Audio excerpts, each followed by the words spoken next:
बिस्मिल्लाहिर्रहमानिर्रहीम नहमदुहु व नसल्ली अला रसूलिल करीम अम्मा बाद फ़ऊज़ु बिल्लाहि मिनश्शैतानिर्रजीम बिस्मिल्लाहिर्रहमानिर्रहीम।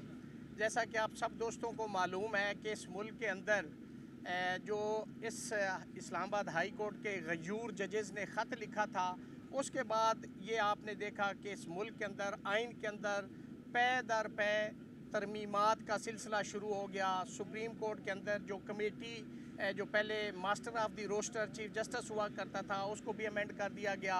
फिर आपने ये भी देखा कि जब उसके अंदर लाइक माइंडेड इंडिपेंडेंट जजेस उस कमेटी में आ गए तो फिर एक ऑर्डिनेंस ला के उसको फिर डिस्क्रिशन दी गई चीफ जस्टिस को कि वो उस कमेटी में एक जज अपनी मर्ज़ी से ला सकते हैं।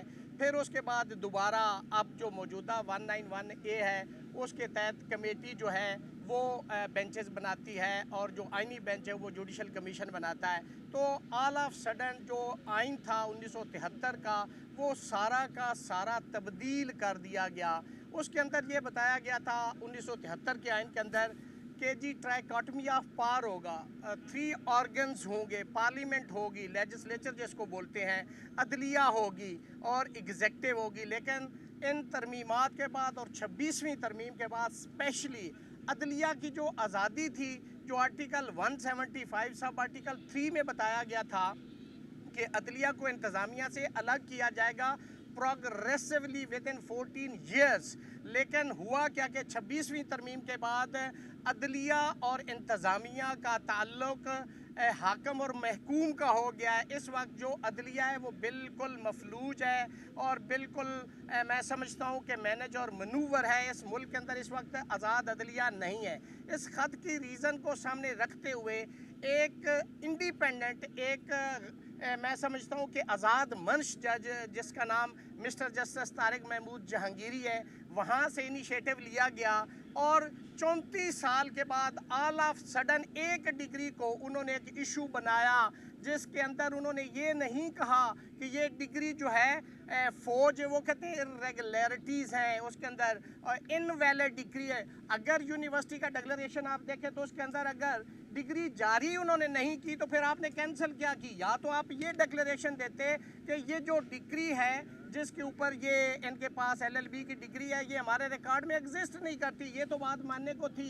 एक तरफ आप कहते हैं कि डिग्री जारी हुई है और उसको आप वो कैंसिल कर रहे हैं। तो मैं समझता हूँ कि ये सारा कुछ मेलस पे मबनी है, मेलाफाइडी पे मबनी था। और एक वकील साहब जो मौसूफ लाहौर से तशरीफ़ लाए और उन्होंने एक वारंटो रिट फाइल की अंडर आर्टिकल 199 उस पे उन्होंने ऑब्जेक्शन लगाया कि ये तो जस्टिस कोई भी हो, सुप्रीम कोर्ट का हो, हाई कोर्ट का हो, उसके ख़िलाफ़ ये रिट लाए ही नहीं करती। ऑब्जेक्शन लग गया और फिर वो पेंडिंग पड़ी रही।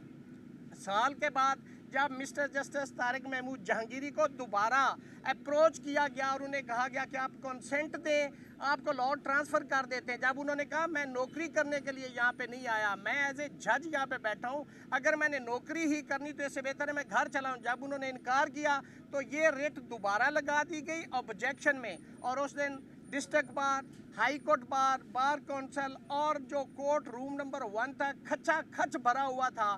कोर्ट के अंदर मौसूफ सरदार डोगर साहब जो 15वें नंबर से लाहौर से यहाँ इंसाफ और दूध और शहद की नहरें बहाने के लिए इस्लामाबाद आए, जो लाहौर में वो इंसाफ नहीं दे सके थे, उन्होंने वो ऑब्जेक्शन केस फिक्स किया, कोर्ट में और आर्डर किया, ऑब्जेक्शन डिसाइड ही नहीं हुआ। होता क्या है कि जब तक ऑब्जेक्शन डिसाइड ना हो या सस्टेन करेगा या ओवर रूल होगा, फिर दोबारा ऑफिस को वापस जाएगा, ऑफिस उसको रिट नंबर लगाएगी, फिर उस पर दूसरी पार्टीज़ को नोटिस होता है और फिर होता है और ऑब्जेक्शन में ही इंटरम ऑर्डर पास कर दिया गया।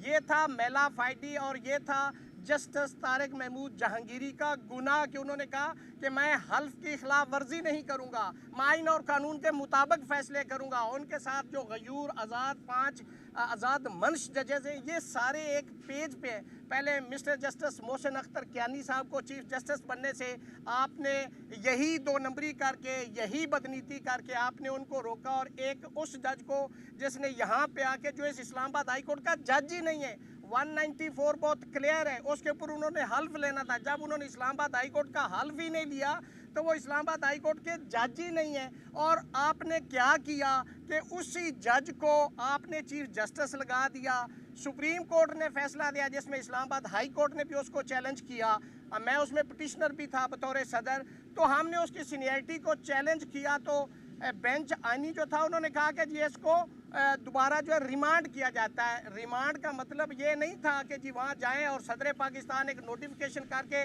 जज को कंफर्म चीफ जस्टिस बना दे, उसमें था कि ड्यू डेलिब्रेशन नहीं हुई थी।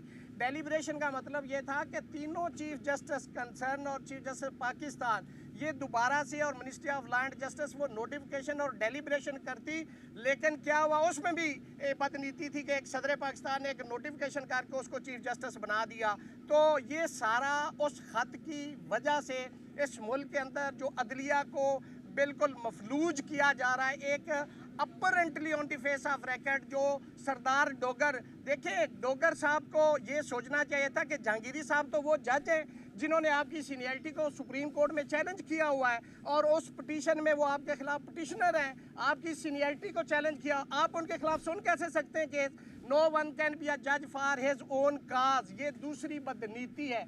लेकिन चूंकि रूल्स बनाते हुए भी इन्होंने अपनी मर्जी से तमाम सीनियर जजेस को हटा दिया है, उनको कोई अर्जेंट केसेस नहीं दिए जाते, उनके पास कोई मार्किंग नहीं होती, उनको डीबी से हटा दिया गया है और जितने भी फेडरेशन के खिलाफ केसेस हैं वो उनको मार्क नहीं होते। तो ये अदलिया है, इसको आप अदलिया कह सकते हैं। यहाँ पे लोगों को इंसाफ मिलेगा जिसके अंदर जजेस 5 जजेस सुप्रीम कोर्ट में खुद आए हुए कि हमें इंसाफ दो, हम माइनर और कानून के तहत हमारे साथ ट्रीटमेंट नहीं हो रहा। तो ये इस मुल्क के अंदर निज़ाम है। आज जब सुना गया तो वहाँ पे रिस्पोंडेंट साइड से जो पिटिशनर थे मियाँ दाऊद लाहौर से वकील हैं और उन्होंने कहा कि जी इसमें तो एक केस है, तो बेंच ने क्लियर कर दिया कि वो जो पिटिशन सजाद अली शाह की थी वो अंडर आर्टिकल 184 थी, 199 के तहत उनको भी नहीं रोका गया था। फिर मलक असद केस है उसके अंदर ये होल्ड कर दिया गया है कि जी ये 98 है शायद सुप्रीम कोर्ट, उसमें ये होल्ड किया कि कोई भी ब्रदर जज दूसरे ब्रदर जज को काम करने से नहीं रोक सकता, उसके अख्तियारात नहीं ले सकता। फिर इस पे 2010 सुप्रीम कोर्ट है PLD पे 61 है कि एक जज दूसरे जज के खिलाफ कोई ऐसा रिस्ट्रेनिंग ऑर्डर पास नहीं कर सकता। चूंकि कोर्ट ने ये होल्ड किया कि अभी तो ऑब्जेक्शन ही डिसाइड नहीं हुआ, तो आपने इन टर्म एक अल्टीमेट रिलीफ दे दिया है, उन्होंने उसका ऑपरेशन सस्पेंड कर दिया है। जस्टिस तारिक महमूद जहांगीरी साहब वो दोबारा से अपनी कोर्ट भी करेंगे एज अ जज वो वहाँ पे, लेकिन काले कोट वाले पूरे पाकिस्तान के लोग इस मुल्क के अंदर आज़ाद अदलिया का जो ख्वाब हमने देखा था, हम उसकी जदोजहद में आज भी हैं, कल भी हैं और आइंदा भी उनके साथ हैं। और हम आज़ाद मंच जजेस को सलाम पेश करते हैं कि ये इस मुल्क की आखिरी उम्मीद है। इस मुल्क के अंदर पार्लियामेंट फतह हो गई है, सुप्रीम कोर्ट को फतह कर लिया गया है, इस्लामाबाद हाई कोर्ट को भी तकरीबन फतह कर लिया गया है, लेकिन हमें हुक्म अज़ा ला इलाहा इल्लल्लाह, हम इंशाअल्लाह अपना जो हमारी ड्यूटी है, जो हमारा काले कोट वालों का फ़र्ज़ है कि हम हक और सच की आवाज़ बुलंद करेंगे। कल भी खड़े थे, आज भी खड़े और इंशाल्लाह ठोक बजा के खड़े हैं और आज़ाद मंच जजेस के साथ हैं। हम इस मुल्क के अंदर आज़ाद अदलिया चाहते हैं, चूँकि हम चाहते हैं कि चूँकि लोगों की आखिरी उम्मीद जो है वो आज़ाद अदलिया है। आज़ाद अदलिया ही रूल ऑफ लॉ कायम कर सकती। जब तक जिस मुल्क के अंदर आइन और कानून की बालादस्ती नहीं है, सुप्रीमेसी ऑफ कॉन्स्टिट्यूशन नहीं है, रूल ऑफ लॉ नहीं है, वो कौमें तरक्की नहीं करती। मैं समझता हूँ कि आज़ाद अदलिया जो होती है वो हुकूमत के मफाद में होती। जब मुल्क में रूल ऑफ लॉ होगा, इम्प्लीमेंटेशन ऑफ लॉ होगा, लोगों को इंसाफ मिलेगा तो मईशत भी बेहतर होगी, लॉ एंड जस्टिस की सिचुएशन भी बेहतर होगी। तो मैं समझता हूँ कि जो आज फैसला हुआ है आज की हद तक हम बहुत पुरुमीद हैं, लेकिन अभी देखें कल के लिए इसको फिक्स किया गया है, कल क्या होता है उस पर इंशाल्लाह बाद में बात करेंगे। Thank you very much.